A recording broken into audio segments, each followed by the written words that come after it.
Other interesting political news, you have a Boston mayor using quote unquote emergency power to ban guns in true dictatorial fashion. And yet another thing where the founding fathers would be rolling in their grave.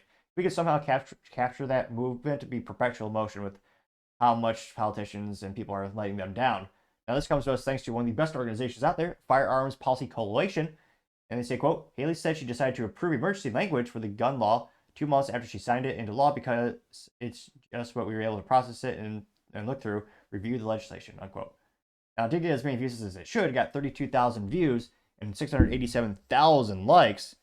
And yeah, how pathetically weak has Boston become? They used to be, I mean, that's where the founding fathers, I mean, they're so, I mean, back in the day, they were so badass. It's, not to be, not to be too crass, but the founding fathers, like, so much heritage. They had gun manufacturers there for years. I mean, it was a hub so much, and yet now it's pathetic.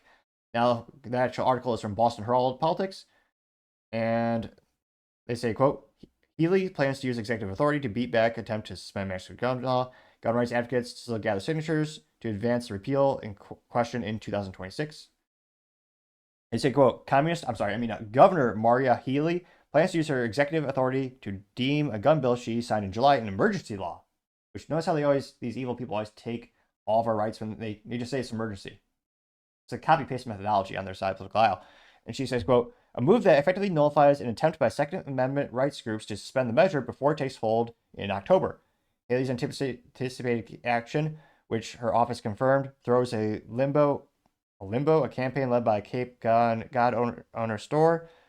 Throws into limbo a campaign led by Cape Cod gun store owner, which to collect nearly 50,000 signatures from registered voters in Massachusetts by October 9th to shelve gun reforms until 2026 election.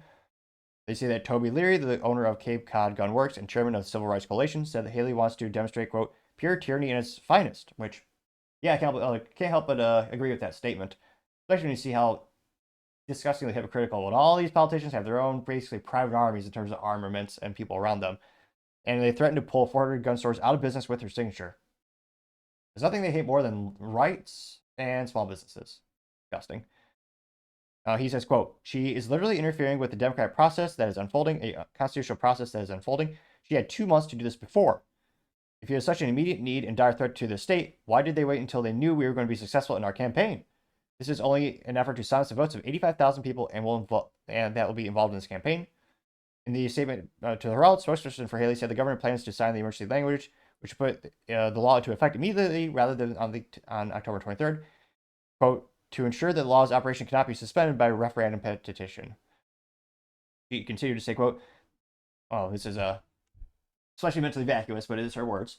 This quote, this gun safety law bans ghost guns, strengthens the extreme risk protection order statute to keep guns out of the hands of people who are a danger to themselves and others, and invest the violent presentation programs, which is an important measure to go into without delay. Yeah. Funny how they keep changing the definition of what a ghost gun is. Again, in America, with most free states, that just means a gun that you make yourself. But again, in most states, like the freedom state of Texas, or somebody call it the country, if you are, by law, you can manufacture a firearm for yourself in your personal protection and your personal usage. If you want to actually sell it to a friend or give it away, then you become a manufacturer, which does take federal, you have to have federal tax or federal paperwork authorization as well as pay taxes. Again, I'm not, a firearms attorney or anything like that, but I do own a suit. Now, they say gun rights groups still have to collect over 37,000 signatures to place a question before the voters in 2026, ask them to repeal the law. Let's see if they go into the... Oh yeah, of course they banned the most popular rifle of all time, AR-15. Now they say, quote, the law bans people under 21 from owning semi-automatic rifles or shotguns. Disgusting. Unconstitutional. Again, if you're 18, you're a legally adult, you should be able to buy whatever you want. You serve in the military, you can vote. But they're saying, oh yeah, you can't buy a scary black rifle. A semi-automatic rifle.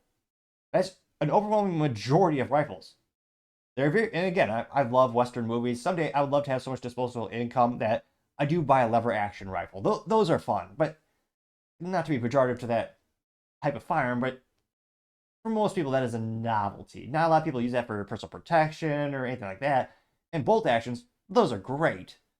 Mostly used for long distance shooting and it's very interesting, but again, for most people, that's luxury. An overwhelming majority of firearm owners, they have semi-automatic rifles and pistols. And they have for over 100 years. And of course, if you're a politician, you get full auto without, just a drop of the dime. And we have to, don't get me started on the NFA Act of 1934, the National Firearms Act of 1934, which makes buying machine guns and suppressors so inconvenient and costly with their tax stamps and unconstitutional in general. Now they say, quote, it also takes aim at so-called ghost guns by requiring the serialization of all firearms and bars technology that turns semi-automatic weapons into fully automatic ones, which, yeah, it wants to bar technology. We'll see about that. Now it gets worse. It gets more unconstitutional. They say, quote, the bill also implements a host of new training and licensing requirements. Aha. That's, again, they want you to fight for your, again, this is, I don't mean to be bombastic in terms of, again, if you want to peacefully protest, go to Hobby Lobby, get some nice card stock, and, peacefully stand outside, let your opinion be known, and educate people that this is a terrible, terrible thing. But yeah, in terms of the training requirements, disgusting. You don't have to train, you should not have to train for a human right. And again, we've seen this as a tool to bully people into not getting their rights. Very simple, I believe it was Illinois, or some people call it Illinois, when they first passed concealed carry, because again, the NRA did sue them December 12, 2012 to successfully make it so you can defend yourself when you're outside your home. Well, in that case, they said, okay, but we're going to have a 16-hour training requirement, which, and again, that's going to cost money because it's being facilitated by someone. And depending on your work schedule, you're going to have to fight to get 16 hours off.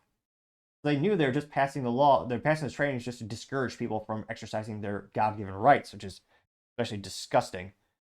Now, it'll be interesting to see. Oh, I love how they say this. Democrats on Beacon Hill authorized it and shepherded the bill, argued it would be intended to keep everyone safe, including gun owners. Yeah, bullcrap. The same excuses. Oh, it's for your safety. You could trust us. Yeah. I was going to say, it's unconstitutional, disgusting, and mentally vacuous, and yeah.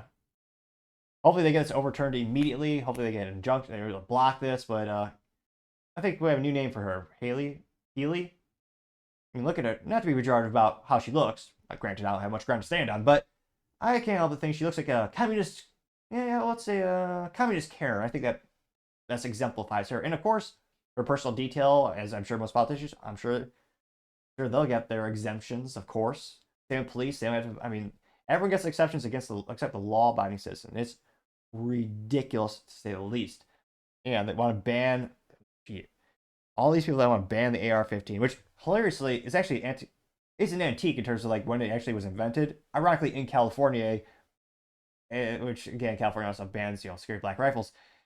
Yeah, it's interesting that it is ironic it was invented there, but again, the design's been around for in our lifetime it'll be around for 100 years after Eugene Stoner brilliantly designed it. But yeah, they all want to go after the scary semi-automatic rifles, which again, semi-automatic, that's nearly everything. When you look at the volume of firearms sold, not a lot of people buying revolvers. Again, if I had disposable income, I'd probably buy a revolver or two. It's a cool luxury. There's a novelty to the wheel gun. People argue to the red in the face it's more reliable than a semi-automatic, but there's a reason Glock keeps winning contracts. But at the end of the day, they want to just ban every gun. Again, we've seen this. It's not that I never want to hear the word slippery slope theory. It's a slippery slope fact. Because we've seen it throughout our lifetimes, with our history, every time you give them an inch, they take 2 miles. I used to say a mile, but yeah, they usually take 2 miles these days, especially when it comes to attacks on the Second Amendment. So hopefully more people actually, are aware of the situation. They realize the implications. They read a history book or two and realize, every time the government takes away these guns, the most evil things happen. But yeah, not good news for the Second Amendment, and really feel bad for folks in Boston. And again, all small businesses, and they're going to go away nearly overnight. You're taking away the number one thing they sell, and I mean, shoot, they're generating taxes, which I argue you shouldn't have any taxes on firearms because it's your rights. But I partially digress. Let me know in the comments. Do you think we'll see more anti-gun legislation passing and more law-abiding Americans being disarmed? And maybe we'll actually get people off their keysters to vote differently. Let me know in the comments because, as always, it'd be fascinating to hear what you have to say. Thank you, everyone, for taking the time to tune in. Again, try to get to 4,000 subscribers by the end of the month. So if you can click that button, I'd really appreciate it. Also, give me a thumbs up, thumbs down, or comment. It's a great way to give me some additional feedback, letting me know how I can make the show better and better. Lastly, don't forget to take time to tell your family, tell your friends, tell your coworkers, heck, tell your enemies, tell anyone and everyone. Just stay safe, fight the good fight.